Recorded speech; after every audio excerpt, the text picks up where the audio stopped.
Hello साथियों, good morning. मैं आकाश तिवारी आप सभी बच्चों का स्वागत करता हूं फिर से ऑनसेट एग्ज़ाम के चैनल पे। जितने भी प्यारे बच्चे एसएससी जीडी की तैयारी कर रहे हैं सभी बच्चों को जय हिंद, वंदे मातरम। साथ ही आज का हमारा हिंदी का सेशन नंबर 12 डिस्कस करने वाले हैं, जो कि पिछले साल एग्ज़ाम में आया हुआ प्रश्न है। इस सेशन में साथ ही हम टोटल 25 प्रश्न का डिस्कशन करने वाले हैं।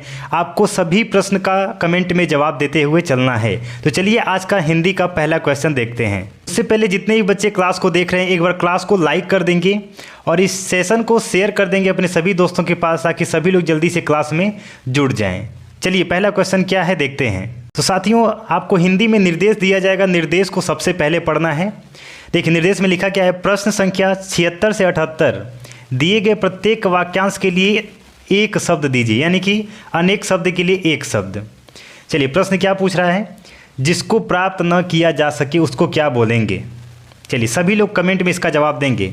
दुष्कर, दुर्लभ्य, अलभ्य या फिर दुष्प्राप्य। जिसको प्राप्त न किया जा सके उसको हम क्या बोलेंगे, दुष्प्राप्य बोलेंगे। ऑप्शन नंबर डी आपका सही जवाब हो जाएगा। स्क्रीनशॉट लेते जाएंगे और सोने से पहले इसका रिवीजन जरूर करेंगे। रिवीजन नहीं करेंगे तो आप कितना भी मन से पढ़ेंगे, कितना भी दिल से पढ़ेंगे, वो आप भूल जाएंगे।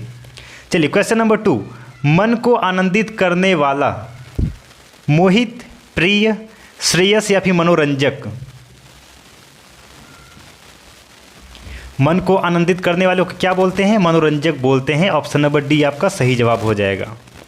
चलिए अगला प्रश्न, समुद्र में लगने वाली आग को क्या कहते हैं।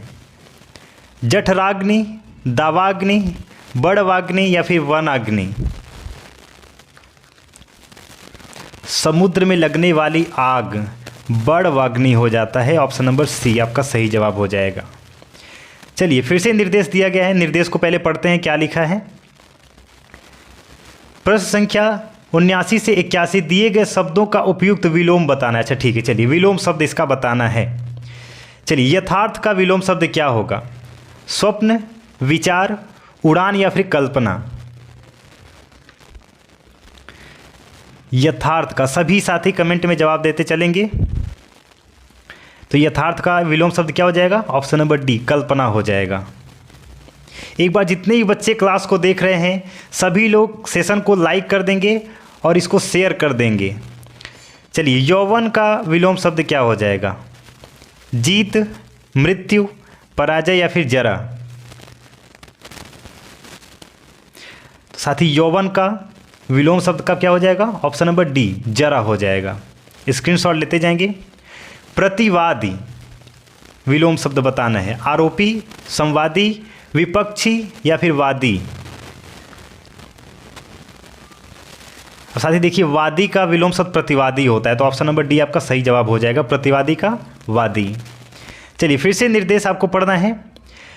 प्रश्न संख्या 82 से 84 दिए गए वाक्यों में से कुछ में त्रुटियां हैं, कुछ ठीक हैं। वाक्य के जिस भाग में त्रुटियां हैं उसके उत्तर के रूप में चयन करें। यदि वाक्य में कोई त्रुटि ना हो तो कोई त्रुटि वाले विकल्प का चयन करें। चलिए देखते हैं प्रश्न क्या है।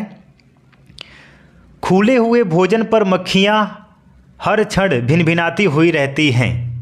अच्छा, यानी कि इस सेंटेंस में कौन से भाग में गलती है आपको बताना है। ए कोई त्रुटि नहीं, बी भिनभिनाती हुई रहती हैं, सी खुले हुए भोजन पर या फिर डी मक्खियां हर क्षण। अब साथी देखिए, खुले हुए भोजन पर मक्खियां हर क्षण भिनभिनाती हुई रहती हैं। देखिए भिनभिनाती हुई रहती हैं ये ऐसा नहीं है। अगर आप डेली सेंटेंस में ये बोलते हैं तो आपका क्या हो जाएगा, हर क्षण मक्खियां भिनभिनाती रहती हैं, ऐसा आपका सही होगा। तो यानी कि बी नंबर में गलती है। तो ऑप्शन नंबर बी आपका सही जवाब हो जाएगा। ध्यान से क्वेश्चन पढ़ेंगे तो बहुत ही आसानी से आंसर दे पाएंगे। शीर्षक को चयन करते समय अवतरण में निहित भावों और विचारों की परख कर लेनी चाहिए। किस भाग में गलती है आपको ये बताना है। ऑप्शन छोटा कर लेते हैं। शीर्षक को चयन करते समय कोई त्रुटि नहीं, भावों और विचारों की परख कर लेनी चाहिए या फिर अवतरण में निहित। तो साथ ही इसमें किस भाग में गलती है ध्यान से देखिए।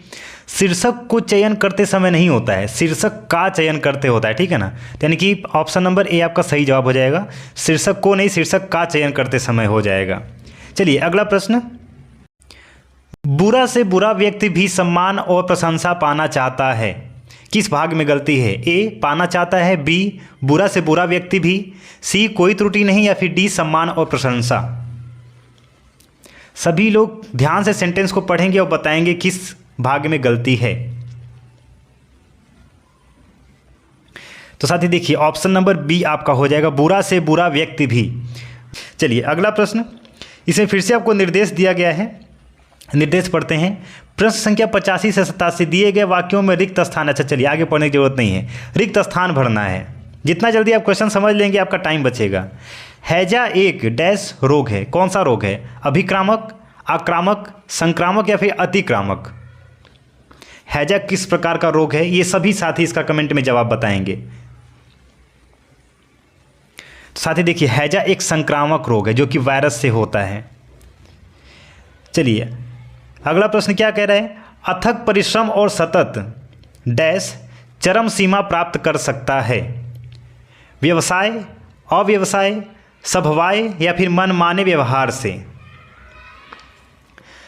तो देखेंगे ध्यान से, अथक परिश्रम और सतत अव्यवसाय चरम सीमा प्राप्त कर सकता है। चलिए आपका ऑप्शन नंबर बी सही जवाब हो जाएगा। अगला प्रश्न देखते हैं। भावत कृपा से मुख भी डैश हो सकता है। बधिर, वाचाल, अभिज्ञ या फिर विज्ञ? भगवत कृपा से मुख भी वाचाल हो सकता है। ऑप्शन नंबर बी आपका सही जवाब हो जाएगा। चलिए अगला प्रश्न देखते हैं। इसमें भी आपको फिर से निर्देश दिया गया है। निर्देश में क्या है? प्रश्न नंबर 93 से 95 दिए गए 4 वाक्यों में एक वाक्य शुद्ध है और 3 अशुद्ध हैं। शुद्ध वाक्य को चुनना है।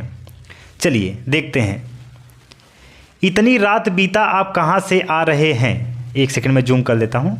चलिए, इतनी रात बीता आप कहाँ से आ रहे हैं? इतनी रात हुआ आप कहाँ से आ रहे हैं? इतनी रात बीते आप कहाँ से आ रहे हैं या फिर इतना रात बीता आप कहाँ से आ रहे हैं? इसमें से एक शुद्ध है, बाकी सब गलत है। तो ध्यान से देखेंगे, पहला वाक्य इतनी रात बीता आप कहाँ से आ रहे हैं, यही अपना सही है, इसी पे हम टिक लगा देंगे। चलिए अगला प्रश्न। हमें दिल्ली, अच्छा फिर से वही पूछ रहा है, इसमें से एक शुद्ध है, बाकी सब गलत है। हमें दिल्ली में जाना है, हमें दिल्ली जाना है, हमारे को दिल्ली जाना है या फिर हमने दिल्ली जाना है? अब साथी देखिए इसमें हम एलिमिनेट करते हैं, यानी कि ऑप्शन को हटाते चलते हैं। देखिए ऑप्शन नंबर ए क्या है? हमें दिल्ली में जाना है, ये तो होगा नहीं, ये गलत हो जाएगा। बी नंबर क्या है? हमें दिल्ली जाना है। सी क्या है? हमारे को दिल्ली, ये तो होगा नहीं। डी है हमने दिल्ली जाना, ये तो होगा नहीं। तो बचा क्या? ऑप्शन नंबर बी आपका सही जवाब हो जाएगा, हमें दिल्ली जाना है। चलिए अगला प्रश्न, इसमें भी सेम चीज़ है। ड्राइवर मीरा को कार चलाना सीख रहा है, ये तो होगा नहीं, गलत हो जाएगा। ड्राइवर मीरा को कार को चलाना सिखा रहा है, ये भी तो गलत हो जाएगा ना, आपका ये भी ऑप्शन गलत हो जाएगा। ड्राइवर मीरा को कार चलाना सिखा रहा है, ये हो सकता है, डी पढ़ते हैं। ड्राइवर मीरा के लिए कार चलाना, देखिए ये भी गलत हो जाए, तो ऑप्शन नंबर सी आपका सही जवाब हो जाएगा। यानी अगर ऑप्शन को आप एलिमिनेट करना जान गए तो बहुत ही अच्छे से जवाब दे पाएंगे। चलिए फिर से निर्देश पढ़ते हैं। प्रश्न संख्या 96 से 97 दिए गए मुहावरों और लोकोक्तियों के अर्थ बताने के लिए 4 विकल्प दिए गए हैं। चलिए मुहावरे का अर्थ बताना है। न सावन सूखे न भादो हरे, इसका सही अर्थ क्या होगा? सुख दुख का भेद न जानना, सदैव प्रसन्न रहना, सदैव एक सी मानसिक स्थिति में रहना या फिर सदैव दुखी रहना? सभी लोग इसका जवाब देंगे। तो साथ ही इसका जवाब क्या हो जाएगा? न सावन सूखे न भादो हरे, सदैव एक सी मानसिक स्थिति में रहना। चलिए सभी साथी एक बार क्लास को लाइक जरूर से कर देंगे और सेशन को शेयर कर देंगे। जिसने सब्सक्राइब नहीं किया सब्सक्राइब कर लेंगे। डेली यहाँ पे जीके और हिंदी का पिछले साल में आए हुए पेपर का डिस्कशन यहाँ पे करते हैं। चलिए पानी पीकर सोना क्या हो जाएगा? स्वार्थ की बात करना, पानी पीकर अमंगल चाहना, हर घड़ी दूसरे का अमंगल चाहना या फिर हंसी उड़ाना? तो देखिए पानी पीकर सोना कोसना क्या हो जाएगा? हर घड़ी दूसरे को अमंगल चाहना। पानी पी पी कर कोसना यानी कि हर घड़ी दूसरे का कुछ बुरा ही चाहना। चलिए अगला फिर से देखिए निर्देश दिया गया है, क्या है निर्देश पढ़ते हैं। प्रश्न संख्या 98 से 100 दिए गए शब्दों के पर्याय यानी कि चलिए पर्यायवाची शब्द बताना है, समानार्थक शब्द। चलिए, सुगंध का पर्यायवाची क्या हो जाएगा, सभी बच्चे कमेंट में बताएंगे। सौरभ, चंदन, केसर या फिर इत्र। तो बच्चे सुगंध का पर्यायवाची सौरभ हो जाएगा। बहुत ही प्यारा सा क्वेश्चन। बादल का पर्यायवाची आप बताएंगे, मैं इसका कमेंट में मैं आपको इसका आंसर नहीं बताऊंगा, बहुत ही सरल है।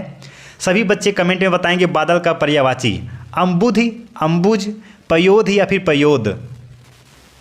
इसका जवाब सभी बच्चे कमेंट में देंगे।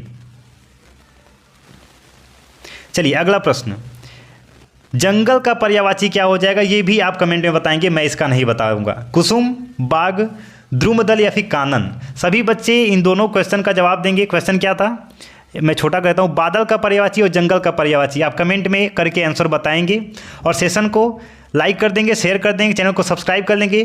डेली यहाँ पे जीके और हिंदी का पिछले साल आए हुए पेपर का डिस्कशन कर रहे हैं। फिर मिलते हैं साथ ही नए सेशन में, नए क्लास में। जय हिंद, वंदे मातरम।